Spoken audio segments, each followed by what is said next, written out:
இன்னைக்கு சூப்பரான ஒரு டெசர்ட் பண்ண போறேன். ரொம்பவே டேஸ்டியா இருக்கும்.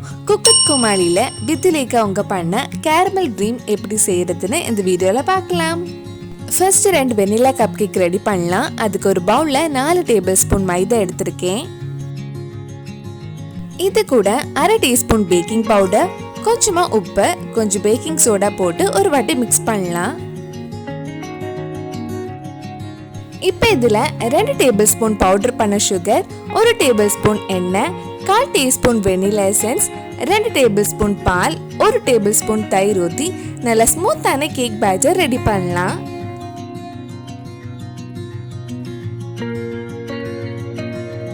நல்ல ஸ்மூத்தான பேட்டர் ரெடி பண்ணதுக்கு அப்புறம் 2 பேப்பர் கப்ல ஊத்த போறேன். மாவு ஊத்துறதுக்கு முன்னாடி பேப்பர் கப் சைடுல கொஞ்சம் பட்டர் தடவிக்கோங்க. இப்போ இது பேக் பண்றதுக்காக ஒரு கடாய் 5 நிமிஷம் மீடியம் ஃப்ளேம்ல ப்ரீஹீட் பண்ணி வச்சிருக்கேன்.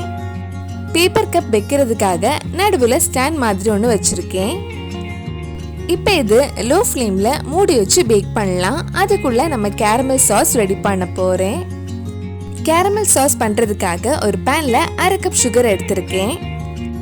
இதுல ரொம்ப தண்ணி ஊத்த வேண்டாம். 2 டேபிள்ஸ்பூன் தண்ணி ஊத்தி கொஞ்ச நேரம் வெயிட் பண்ணாலே அந்த சுகர் கோல்டன் கலர்ல சேஞ்ச் ஆக ஆரம்பிக்கும்.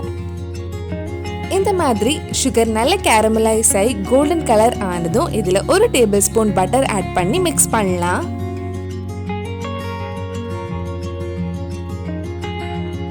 பட்டர் ஆட் பண்ணி நல்லா மிக்ஸ் பண்ணதுக்கு அப்புறம் இது ஆஃப் பண்ணிட்டு கடைசியா இதுல 1/4 கப் ஃப்ரெஷ் கிரீம் ஊத்தி மிக்ஸ் பண்ணா நம்ம கேரமல் சாஸ் ரெடி ஆயிடும். ஃப்ரெஷ் கிரீம் ஆஃப் பண்ணதுக்கு அப்புறம் ஆட் பண்ணுங்க. நம்ம ரெடி பண்ண கேரமல் சாஸ் இன்னொரு பவுலுக்கு மாத்திட்டு கொஞ்சம் சாஸ் மட்டும் பேன்ல வச்சிருக்கேன். இதுல கொஞ்சம் பாப்கார்ன் போட்டு மிக்ஸ் பண்ணா நம்ம கேரமல் பாப்கார்ன் ரெடி ஆயிடும். நம்ம caramel sauce, caramel popcorn, cake எல்லாமே ரெடி ஆயிடுச்சு. அடுத்தது கேக் மேல டெக்கரேட் பண்றதுக்காக ஒரு பவுல்ல 1/2 கப் விப்பிங் கிரீம் எடுத்திருக்கேன். இது நல்லா ஸ்டிஃப் ஆகுற வரைக்கும் பீட் பண்ணலாம். விப்பிங் கிரீம் பீட் பண்ணும்போது நல்ல ஜில்லுன்னு இருக்கணும். இப்போ இது கொஞ்சம் திக்கா இருக்கு. இனி இதுல 2 டேபிள்ஸ்பூன் பவுடர் பண்ண சுகர் ஆட் பண்ணி மறுபடியும் பீட் பண்ணலாம்.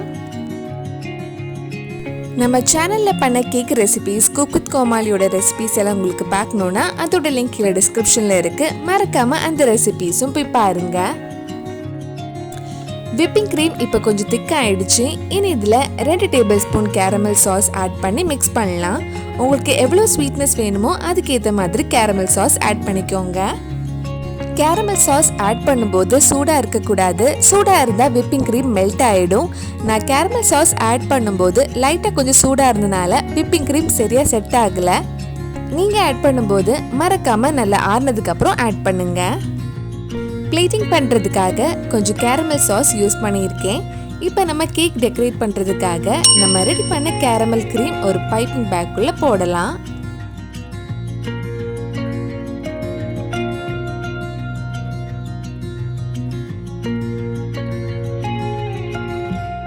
மிச்சம் இருக்கிற கேரமல் சாஸ் ஒரு பைப்பிங் பேக்குள்ள போட்டு டெக்கரேட் பண்றதுக்காக யூஸ் பண்ணலாம். இது கூட நம்ம ரெடி பண்ண கேரமல் பாப்கார்னும் ஆட் பண்ணா ரொம்ப டேஸ்டியான கேரமல் ட்ரீம் டெசர்ட் ரெடி ஆயிடும். Comaliல Vidyullekha அவங்க பண்ண கேரமல் ட்ரீம் ரெடி ஆயிடுச்சு. கண்டிப்பா நீங்களும் இந்த ரெசிபி உங்க வீட்ல செஞ்சு பாருங்க. பிடிச்சிருந்தா இந்த வீடியோவை லைக் பண்ணுங்க, உங்க ஃப்ரெண்ட்ஸ் அண்ட் ஃபேமிலிக்கு ஷேர் பண்ணுங்க. வேற நல்ல Comali ரெசிபி நம்ம சேனல்ல ட்ரை பண்ணலான்னு கீழே கமெண்ட் பாக்ஸ்ல சொல்லுங்க. நீங்க இன்னும் என்னோட சேனலை சப்ஸ்கிரைப் பண்ணலைன்னா மறக்காம சேனலையும் சப்ஸ்கிரைப் பண்ணுங்க. கூடவே அந்த பெல் ஐக்கனையும் பிரஸ் பண்ணா நான் புது வீடியோ போட்ட உடனே உங்க போனுக்கு நோட்டிபிகேஷன் வந்துடும்.